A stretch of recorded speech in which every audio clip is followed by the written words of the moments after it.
Welcome to the Worth Listening podcast, where we focus on having positive and productive conversations around money. I'm your host, Lauren, a 4-time Olympian and certified financial planner. On this show, my guests share their money stories. Everyone has a unique story and experiences both wins and losses when it comes to money. My intent is to give listeners something they can relate to, something that builds their courage to be open and take control of their own money story. When I'm not creating a great show for my listeners, I'm running my company, Worth Winning, where I help individuals and families organize their finances. Check us out at worth-winning.com. All right, now on with the show. Welcome to the third episode on the Racial Wealth Divide series. Today, I'm excited to have one of my mentors, Wes Shannon, here to share his money memoir with us. As I was thinking about who might be best to share the point of view as a voice for the majority, Wes immediately came to mind. He is a fellow certified financial planner and the founder of SJK Financial. He's also one of the kindest people I've ever met and has a true heart for helping all people with their finances. As I reflect on conversations about race and wealth, I've been privy to more than a few conversations with people of color where anger toward white people was apparent. And if you look at it from their point of view, historically, slaves were wealth, and they created wealth for their owners, and their owners were Caucasian people. When slavery ended, the owner got to keep the wealth, and the slave had to start from scratch. Now, we all know that wealth begets wealth. But when you have to start a race from behind, it's very hard to catch up. So you can see why people might be a little bit upset. Now, on the other hand, there are many white people who are saying, I'm not a racist, I wasn't even around when all this was happening, and I worked really hard for everything that I have. I could easily talk 10 more minutes about the various perspectives, but what is most important is that we create space to bring everyone into the conversation.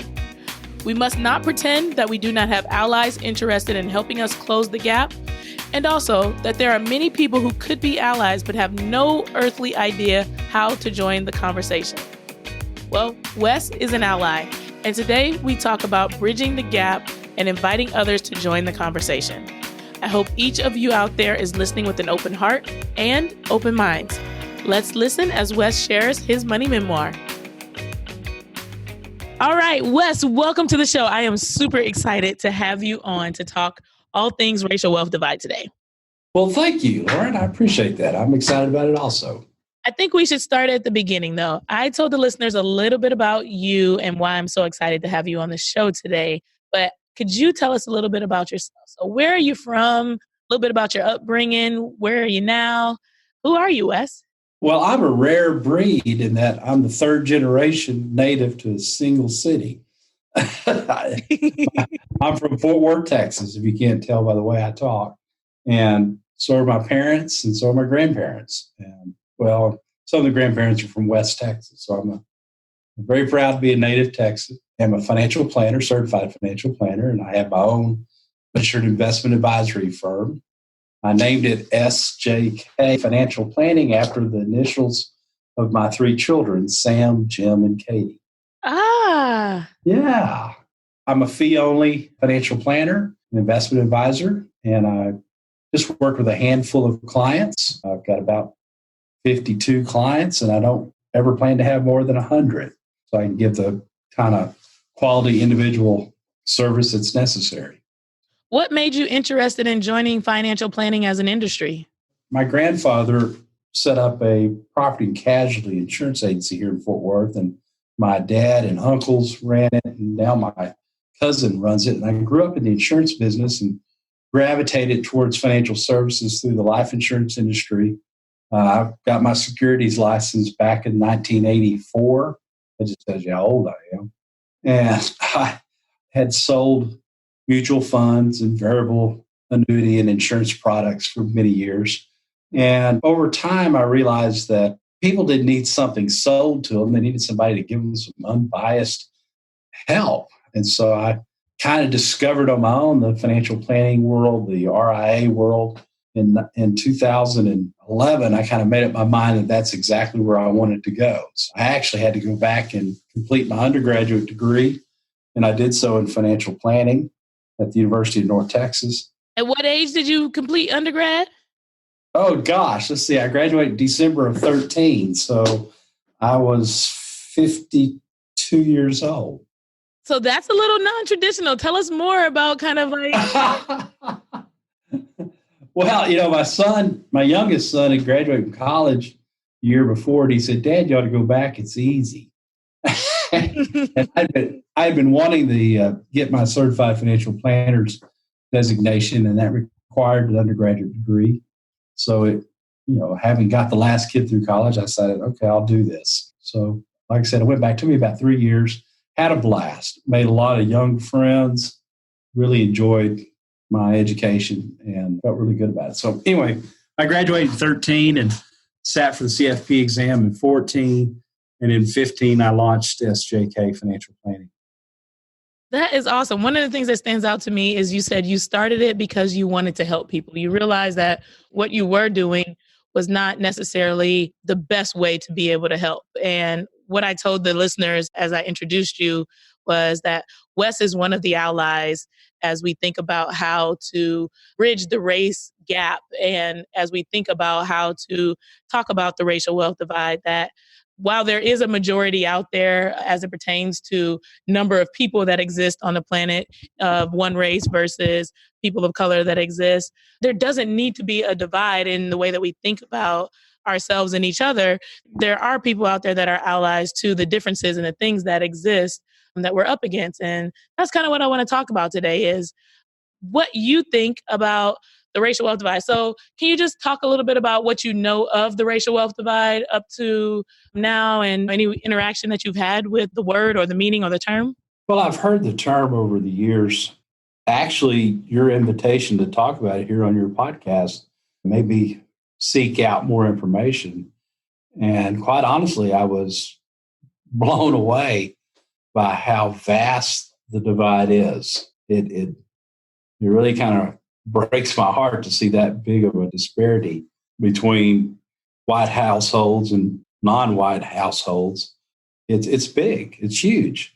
And it gives me a better understanding of the frustration I'm sure many people have with our current system. It's hard to feel like it's a great country and a great system when you're always at the bottom of it. So that's about the limit of my knowledge of it. I was just amazed that the spread between income and wealth was so great. Well, race is always a sensitive topic to talk about. Were you a little bit nervous about being asked to come on or deciding to be a guest? Did anybody say anything? Oh, yeah, I was extremely nervous about it. One, I didn't have that much knowledge about it.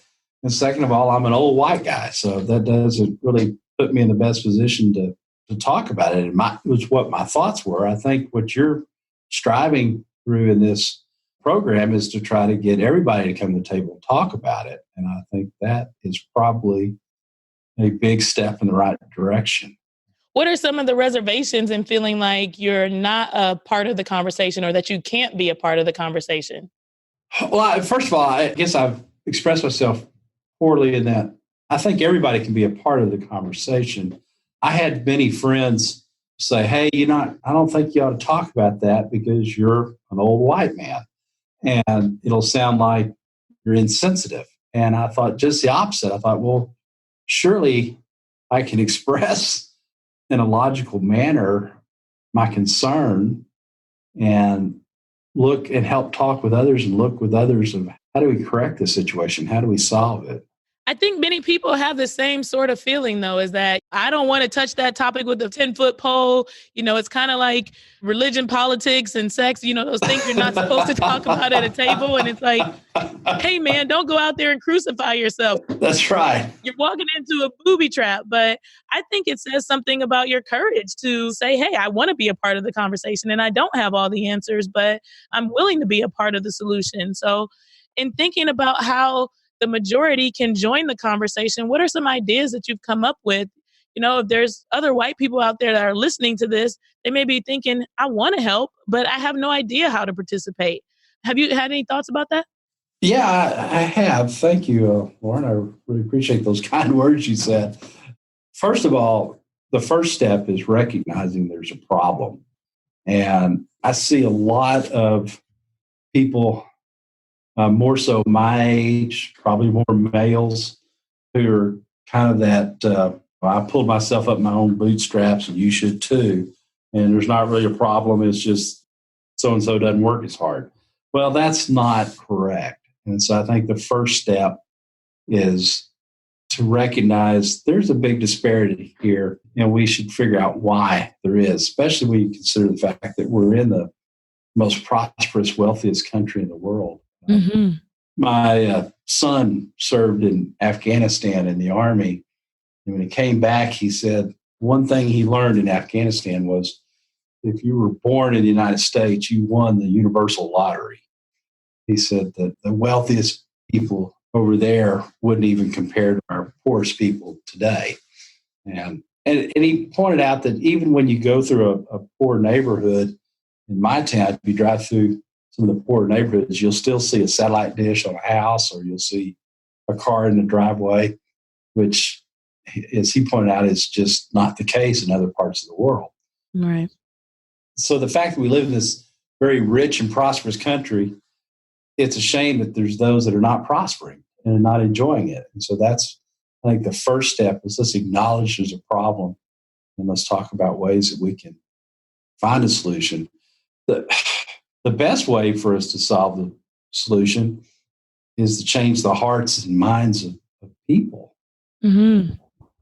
You know, one of the things I learned in school, when I went back to school, I had to take a anthropology, human evolution class with a lab. And our instructor explained to me, and it was the first time, here I was in my late 40s, early 50s, first time I'd ever heard this.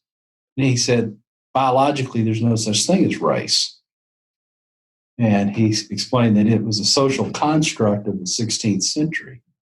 And I love to read history and so forth, and I became aware that it's absolutely correct. Biologically, we're all the same. It's just the only difference is how much melanin is in our skin that produces the tone of our skin, and that comes from, you know, where we evolved closer to the equator, further away from it. So, right. In reality, the race thing was created by man, and I wish we would some days. I would hope that there'd be someday we would no longer even discuss the term. It's just people. I love that. I love that. Well, in the state of Texas, when I was born, on my birth, I had to get birth certificates for my kids and for myself to get our passports and stuff. And I noticed when I was born, they put my race down on my birth certificate. And so I was talking to a friend of mine who's Hispanic, and she very much identifies with the Mexican-American culture and speaks Spanish in her household. But her birth certificate says white because her father was white, even though her mother was not. And I thought, how stupid for the government to assign a race when it's not even a real biological thing. So right. I'm glad to say that on my daughter's birth certificate, she was born in 97, they had dropped that practice. So I was very proud to see that they stopped doing that. And I just think we need to do more and more of that throughout our culture, is just quit using those terms. Putting people in boxes. Yeah. Why do we have to live in one box or another? And as the world is becoming more diverse and multicultural marriages are becoming more and more prevalent, it's going to be harder and harder to put people in one box or the other anyway. So absolutely. We're going to be a world of just brown people, which is beautiful. That'll be perfect. And so what role do you think that the media is playing in either moving the racial wealth divide forward or maybe keeping it where it is? And how do you feel like the perception is either helping or hurting our progress? The media sends so many mixed messages, I think. One, they continue to use racial terms, and then sometimes I feel like when you look at some of the popular television shows, they ignore it. I'm not real sure about this. I mean, sometimes you'll see popular sitcoms with non-white families. I guess that's the term we want to use. I don't know. I'm kind of struggling with what terms to use in this conversation. But they'll show a very typical middle class probably pretty good paying jobs. I mean, go back to the 80s and the Cosby Show. He was a doctor and she was a lawyer. And, then there's been shows since then. And it's almost ignoring the fact that there's a lot of people out there that don't have as high paying jobs and the education. And that's what's causing this divide. So it's almost like they ignore it when they portray it the other way around. But then it's almost a stereotype if they, back in the 70s, you remember all the TV shows like Good Times and they were all blue collar living in the projects. And so that fostered a stereotype. And so I'm not real sure how the media, I know they have an effect on it. They write the script that we all watch, but I'm not sure. I think you bring up an interesting point too, because there's a certain amount of the story having to be told in order for other people to even be able to look into the window. There is also, when you tell that story, a perception that is formed. So if all people have is the TV show because they don't live in that part of town or they've never seen people that are in that sort of situation, then they make assumptions based on those things. And so what parts of the story are not being told via that program, in addition to it being a window to maybe possibly open someone's eyes. I'll say that one way it's affected me is when you don't know something, you kind of depend on the information that you're getting from outside sources. And I moved to Texas 6 years ago thinking that it was all going to be cowboys and that if I ended up on the wrong back road, I was going to be lynched. And unfortunately, history supports that. Right. Supports that. Right. And there's some truth to the things that I have saw or heard, or like you said, these stereotypes and these perceptions, but generally wildly untrue. And you said they're parts of history. And I have been very accepted in Dallas, and you have become one of my biggest mentors. There are tons of people that are championing me and helping me move forward that are old white guys, for lack of a better term. And it's just so different, but you don't know until you actually ingrain yourself and invite yourself into the community. I could have, kind of buried myself in a hole or made those assumptions. And you guys can't see Wes, but he is a real true Texan. He walks around with cowboy boots and a cowboy hat. Those are real things that are part of the Texas culture and the Texas history. But he is the sweetest teddy bear kind of guy that you can meet. Well, thank you. So yeah, but getting rid of some of that stuff that the media told me and going around this is not what it is. Right. There are aspects of this that are relevant, but this is not true. This is not the real story. And how do I want to play a part in participating in the new community that I belong to was something I had to figure out. Lauren, this is a problem. As you know, I like to cook. I really like to bake. And when you're cooking something, it takes more than one ingredient. If your only ingredient is a sack of flour, all you're going to make is flour, okay? But you add a little water, a little touch of salt, and a little baking soda, and next thing you know, you're getting biscuits. Add a little butter and whatnot. So you got to take more than one ingredient. Well, this problem got here not with just one thing. I think it would be helpful if in the discussion we would talk about the variety of things that have led us to this problem. So 100-year history of prejudice in the United States has led us to this problem. Failure in education in certain areas led us to this problem. I think one of the topics that doesn't get talked about in relationship to the disparity of wealth and income is the justice system. There's a lot of reform that needs to be done in our justice system. There's been a lot of good studies that show it's not applied equally, right?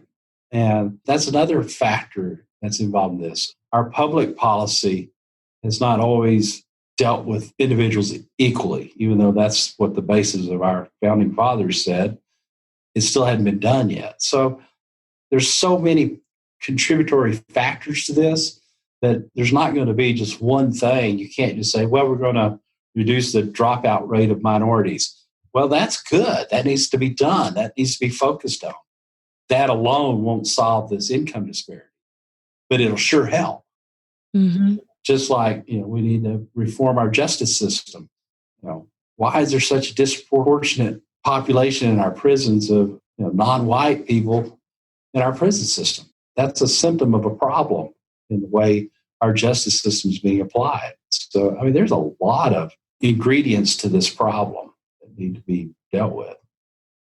I completely agree. And I think another one of the big solutions that comes across the table quite a bit, in addition to the justice system, is the education system. We know that our education system in general is broken. Oh, yeah. But opportunity is not being equally distributed. And sometimes you bump into people that say, it's available to everybody. Just go out and get it. And you too can have it, sort of thing. And we know that not to be true across the board. Right. And you even, as an example, you said you didn't go to school until you were in your 50s. So it's Right. not everybody's getting access to this at age 18, but certainly Mm-hmm. not people of color, and certainly not at the Mm-hmm. same price or cost as people. So what can we do to help everyone get access to education?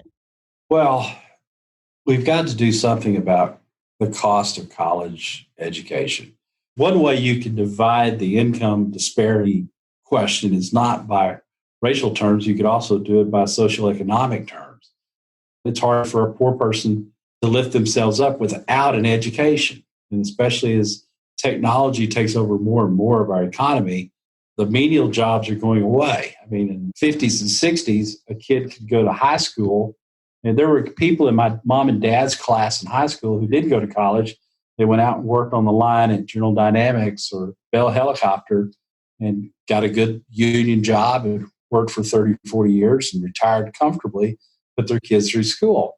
Those jobs aren't available anymore. They're replaced by robots. So now you either have to go to college to learn how to operate the robots or fix the robots, or there's not an opportunity there. It's at that level. So we've got to work on education, and we've got to make it affordable to everyone. There's a lot of theories on college education costs. It's a lot like healthcare, that it's actually going contrary to natural trends. Mm-hmm. I'll give you an example. At the turn of the last century, before moving pictures came out, actors, there were a lot of people who made their living on the stage, and they toured all the little small towns around America. And if you were a great actress or actor or singer, the only way people saw you was in person or if you came to their town.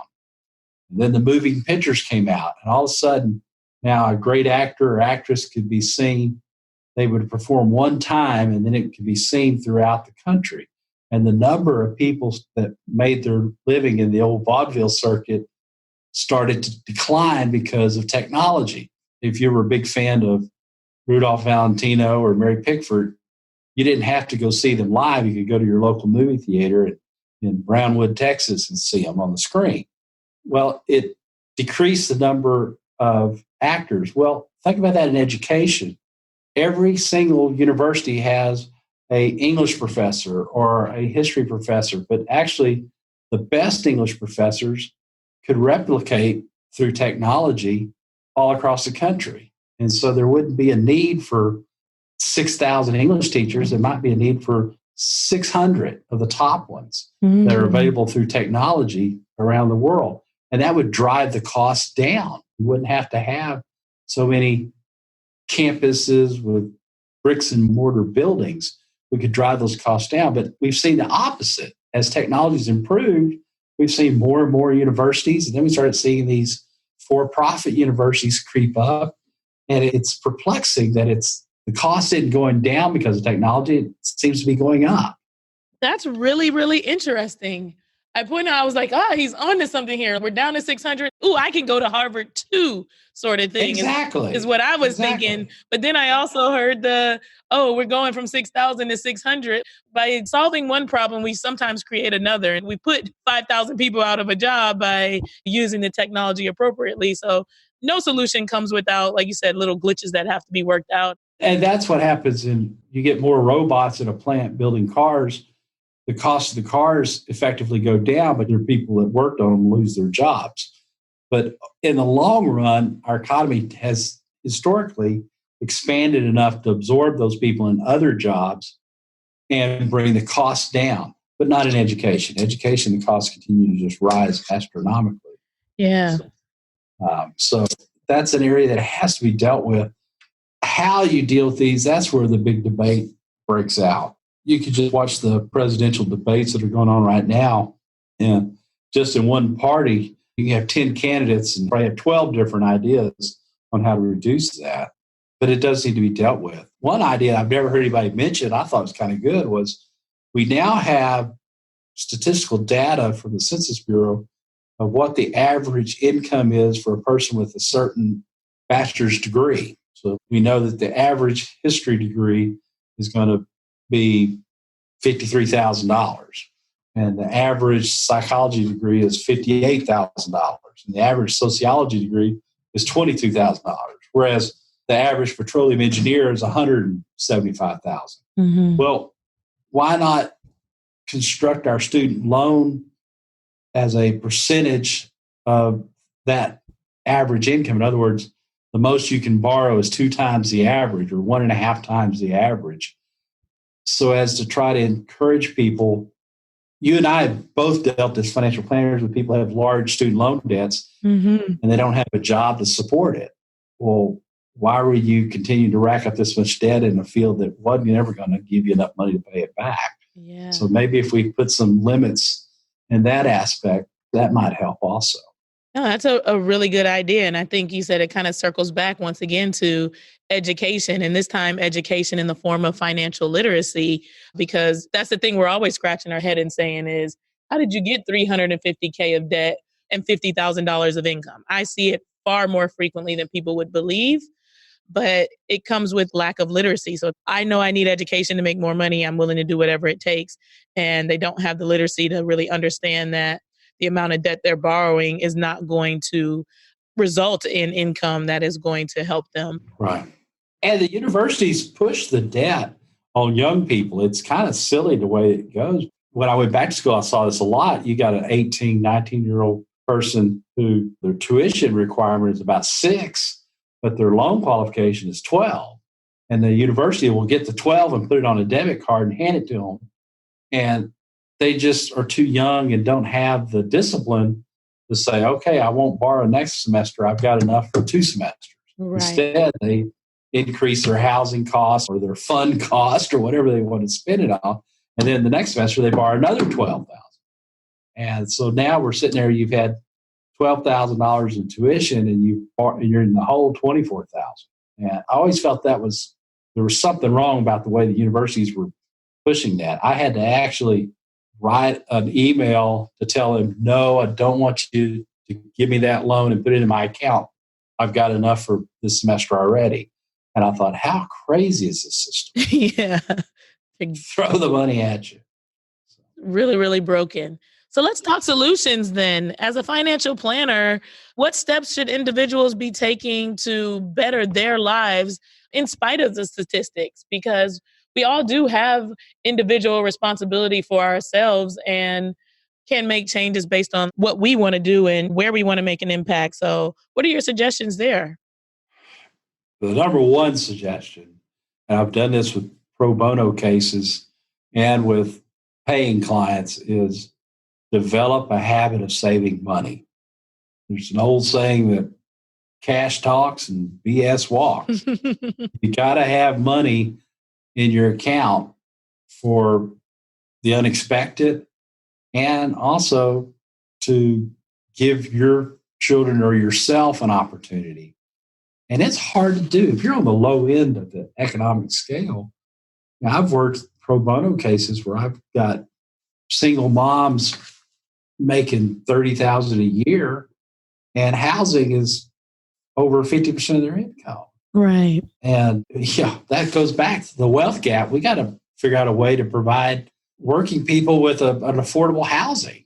I know we actually have a housing voucher system in this country that when I've seen it works really well. But the problem is it keeps getting defunded and reduction in funding. And so we've got a system in place. We need to probably beef it up because part of your wealth and income divide is there's this terrible belief, I guess, that a lot of people will say, well, all those poor people are just on government assistance. They're on a handout. In reality, most of the people I've met that are in that lower economic class are hard workers. They're working. They got 2 jobs. Mm-hmm. This lady I worked with, she's working days and nights and raising a child. Don't tell me she's lazy, that she's on government assistance. She's on government assistance because the system doesn't give her the opportunities it does you and I. So Right. even in her case, she was managing to save just a little bit out of every paycheck. And it's hard to do. It's incredibly hard to do as you're on a lower wage scale. Mm-hmm. And so I work with one of the charities here in town that helps rebuild women's lives after devastating divorces. And I'm constantly encouraging you got to watch your housing and your transportation costs because those are the 2 things that'll make you homeless. Right. Well, take advantage of public transportation when you can. Believe it or not, increasing public transportation can help with this income disparity. Mm-hmm. There's so many things that can go into this recipe. Yeah, good public transportation goes a long way. It goes a long way. Yes. Yeah. In Europe, you find it all over the place. It's the norm, public transportation, and it's not something that's just used by poor people. We only have a few cities in America where public transportation is widely used and vast in the way that you can move and get around and probably get around even better than using personal transportation. So I completely agree with you. Where we live, it's even worse because in order to find an affordable house, if you're looking for a $150,000 home, you're going to be way out into the suburbs, miles away from where the jobs are. Because everything's bigger in Texas. Well, yeah, unfortunately, we have huge spaces, but a person who's trying to make ends meet and you give them an hour commute, that's an expensive commute. So transportation can help, sure. So it sounds like one of the things you're doing personally to contribute to kind of closing the gap is volunteering. What other ways can the majority join the conversation? How can you encourage other white people to participate or to feel like I can be a part of this and my voice should be heard and I do have a voice and that we are stronger together? What's your words of motivation to others trying to get involved? What ways can they get involved to feel like they're contributing? Well, volunteering is a great way. Pay attention to how you vote. In our country, we have a lot of people that their philosophy is less government's better. And there's a lot of people that think more government is better. Now, I vacillate between the two, but the main thing is try to find those elected officials that represent the people that look like the people in our neighborhoods. Okay. I also think we need more women in political office. I think women bring to the table a different outlook than men do.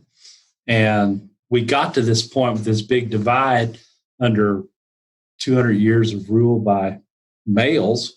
Maybe it wouldn't hurt to have a different perspective on it. So we should look at the way we vote. I think we should also volunteer. But just a fundamental thing is just learn to treat people with dignity and respect, no matter what their clothes are or the color of their skin or where they're coming from. It's hard to not prejudge somebody. And another thing I think you participate is don't tolerate other people's prejudice. Mm-hmm. When I was a young man, I worked for a major insurance company, and our boss said, "I'll never hire a woman as an agent." And I was stunned. And this guy was the branch manager. He was the guy in charge.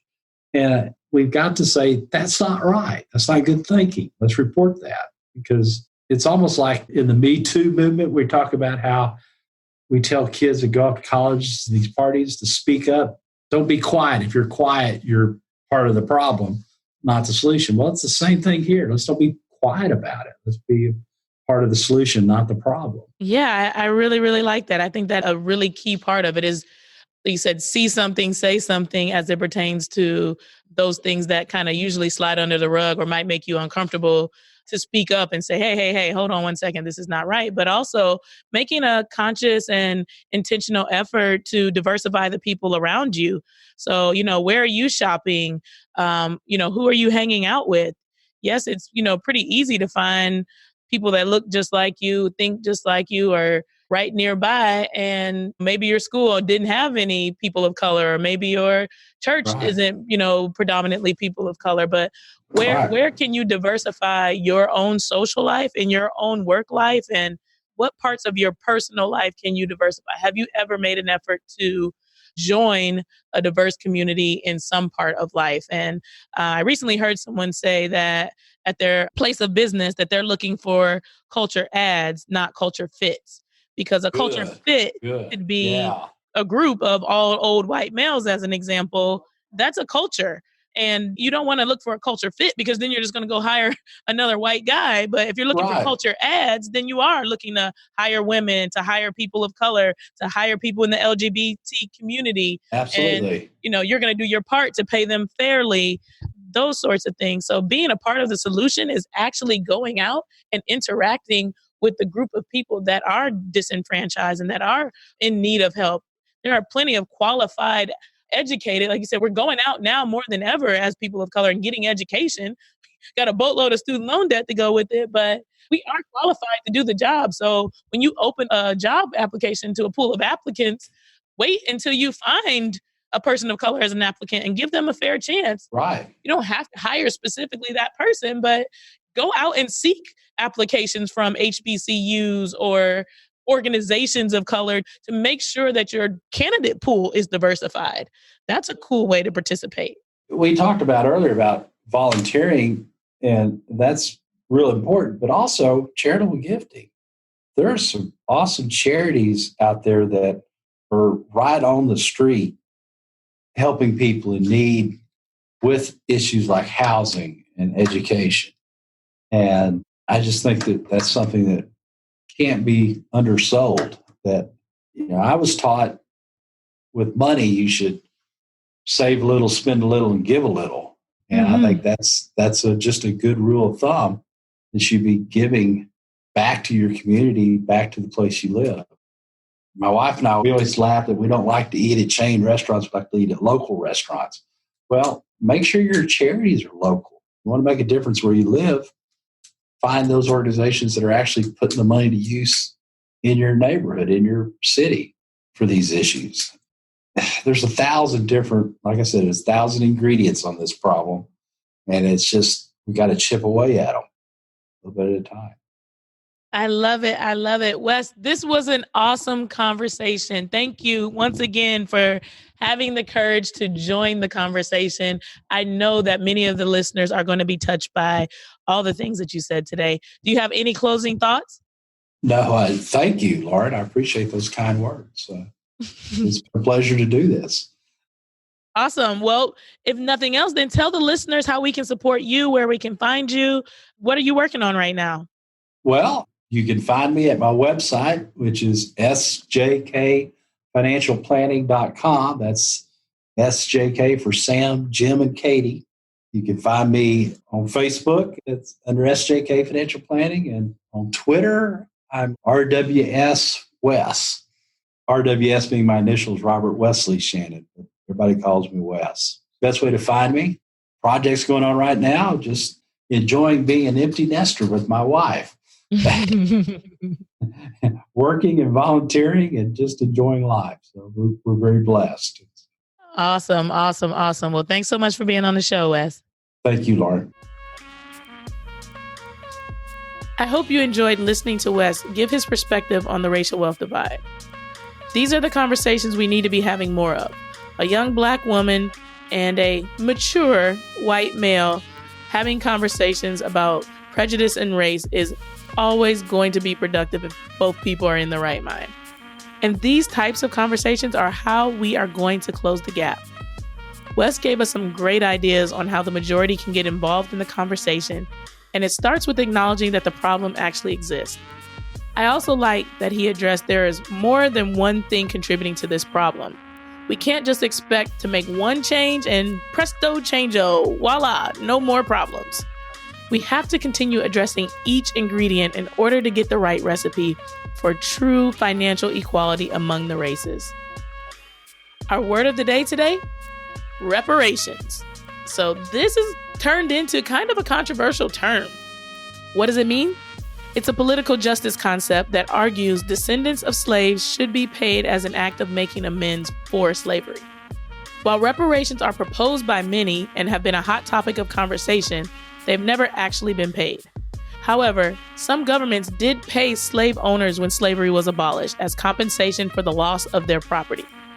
This is why it's so important to keep looking into our past so that we can better understand how to change the future. Thank you for tuning in today. We hope you found this episode worth listening to. And as always, if you have financial questions, suggestions for guests, or would like to share your own money memoir, please don't hesitate to reach out through our website, worth-listening.com.